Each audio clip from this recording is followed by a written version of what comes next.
Hello and welcome back to my channels, and in this video I'm going to show you the 1/6 scale Captain Marvel from the Hot Toys. And so this is the deluxe version, and being a deluxe version, the difference is you get this lovely leather jacket, and it looks quite realistic actually. And you got all the little buttons and different materials, and you got a little pocket here as well, and so on and so forth. And also you got the two energy beam effects, and these are really cool looking, and I really like it when I look at it. But unfortunately when I pick it up, I feel this is quite heavy, so it's quite impractical if you put it on the hand. And you can take a couple of pictures, and then you're gonna have to take it off because over time it will drape and it will loosen your joints and so on and so forth. So it's really a bad idea to keep it on. So that's kind of useless. And she also comes with the dynamic stand, which comes with the kind of like a waist grabber. So all the plastic figures come with a waist grabber, and you can actually grab it and you can keep it high in the air, or you can keep her flying post, just like a Spider-Man. Well, Spider-Man normally fly, jumping around from building to building. And Captain Marvel mostly spent her life in the air, so basically flying around, so it can't make sense with the dynamic stand. But I'm not gonna keep her in the air, I'm just gonna keep her in the museum pose. And I'll tell you why in a second. And let's talk about accessory first. So she also comes with this awesome head sculpt. So this one looks like a Brie Larson herself and looks so realistic. Eye, nose, and everything looks so realistic. And the hairs is all hard molded plastic, so you cannot actually change anything. It's kind of stuck with it. So and that looks really cool. And she also comes with a Goose the cat. So some people say the cat doesn't look like a cat, but to me it does look like a cat. Apart from the whiskers, somehow the whiskers are missing. So that's a major issue with the cat. She got quite a few pair of hands, obviously a pair of fists, and she got a normal relaxed hand, and also like something like this kind of hand. You got different kind of hand pose. And she also have this call me style, like that. This is the signature pose from the Captain Marvel. And you also have the energy fist, which goes really well with this kind of energy effects as well. So I think this is really cool. So you have that choice, and you also have a couple of normal glove, and that glove will go with these fists as well. So right now, what I put in my figures is, if I take a pause on this one, what I did was I put this energy glove instead of the standard glove. So this energy glove will actually goes with this fist and the other energy effects. So that will be alternative on your display. Or you can keep it like this, like I have done, and then you get this energy effects with the glove as well. So you got a couple LED lighter point here, so you got two on the hand, just like the Iron Man, and also you got two on the head as well. So you got two on the eyes and also on the mohawk as well. So this mohawk can take it out, and you can replace with a standard normal hairs as well. But I think it make more sense with the energy, looking hairstyles. So it's all lit up everywhere. So if I switch it off, the light here, you will see that it looks really cool effects here. So that's really nice. Now she doesn't have any UV light or anything like that, like a Spider-Man, so that's fine. But the price that I pay for is about £130 plus the shipping, so ended up about 150 or so. In the UK, you're talking about at least £170 with a discount. I seen it on a one-time like a Kapow toy. They're selling it with discounts for £170, and now it's going up to the £250 or so. So I think £200 is maximum, I would say, for non-diecast figure. But if it's more than £200, I wouldn't pay for that because I don't think it's worth it. So I'd rather pay for the Iron Man Mark 6 from the War Machine or something like that. That's £200 or £250. That's really good price. I would go for it. But for the plastic figures like this, I wouldn't pay for that. With the Spider-Man, that might be different because Spider-Man is actually better than Captain Marvel. I gotta say it here.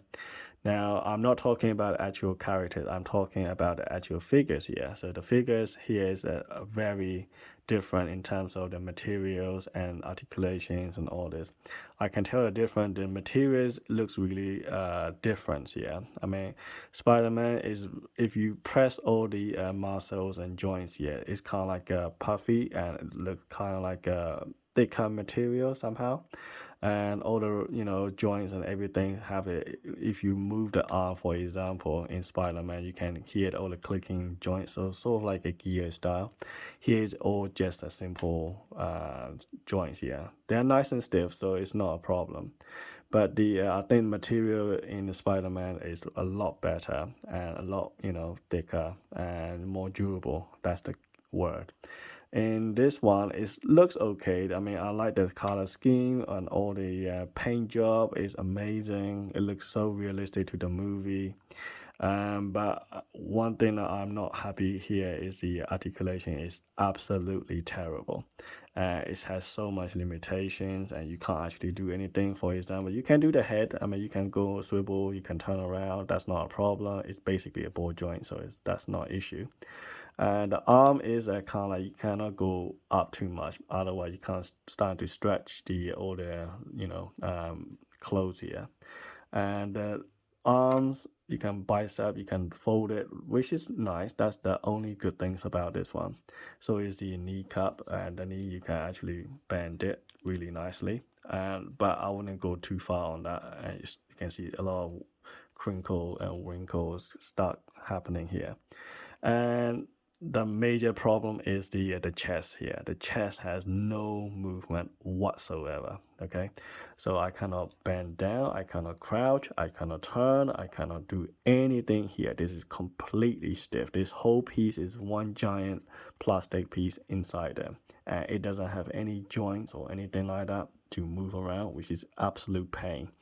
So you cannot have this Captain Marvel in the any dynamic pose. It's impossible. Okay, and also the feet here, and you can go forward, but you can see it's really limiting in the joint.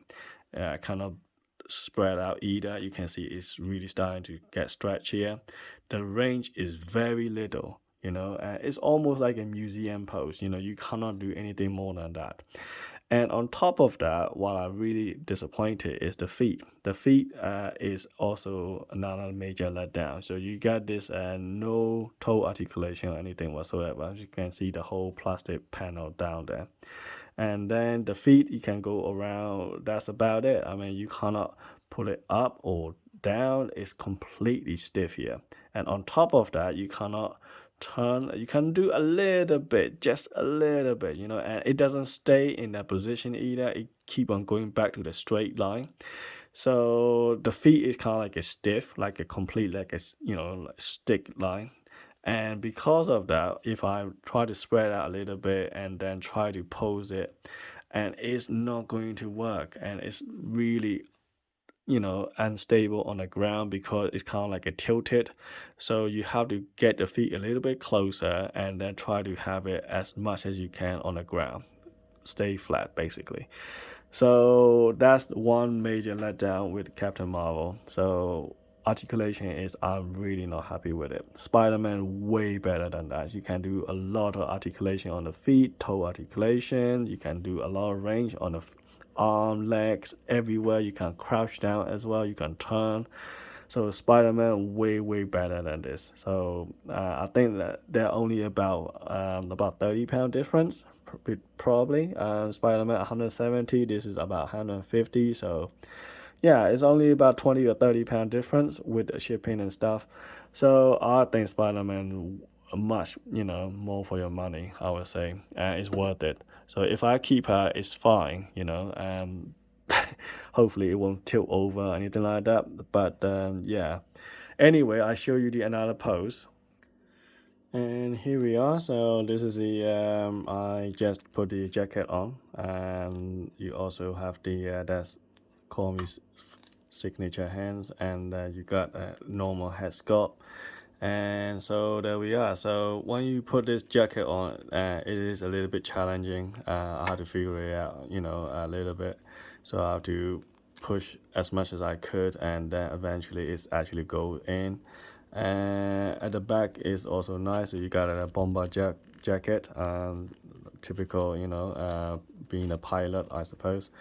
And you got American flag on the sides, and it's all fitting there perfectly, and it's really cool. So that's another look. And then this is like a normal human look, actually, without the any of the energy effects or anything like that. So yeah, there we are. So this is also really cool. So you can have a few different poses there, but maximum you can do here is just museum pose, really. I mean, you can't do anything beyond that. So there we are. Anyway, thanks for watching, and I hope you enjoyed it, and I'll see you in the next video. Cheers.